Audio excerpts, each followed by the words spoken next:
শীতকালে হাঁসের মাংস খেতে কিন্তু দুর্দান্ত লাগে।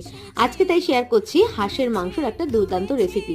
প্রথমে মাংসটাকে ধুয়ে নিলাম ভালো করে, তারপরে আদা রসুন কাঁচা লঙ্কা বাটা, হলুদ গুঁড়ো, লবণ, কাশ্মীরি লাল লঙ্কার গুঁড়ো আর সামান্য সর্ষের তেল দিয়ে মাংসটাকে ভালো করে ম্যারিনেট করে সাইড করে রেখে দিলাম।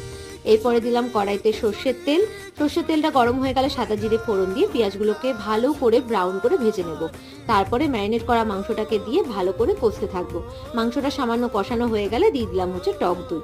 টক দইয়ের সাথে মাংসটাকে ভালো করে নাড়াচাড়া করে দিয়ে দিলাম দুটো টমেটো কেটে। এরপরে ঢাকনা চাপা দিয়ে ভালো করে মাংসটাকে কষিয়ে নেব। তারপরে দিয়ে দিলাম কটা আলুর টুকরো। মাংসটা ভালো করে কষানো হয়ে গেলে দিয়ে দেবো প্রেসার কুকারে।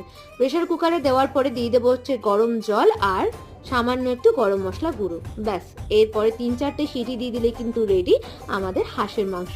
গরম ভাতের সাথে কিন্তু এই রেসিপিটা দারুণ লাগে খেতে। ভিডিওটা ভালো লাগলে লাইক শেয়ার সাবস্ক্রাইব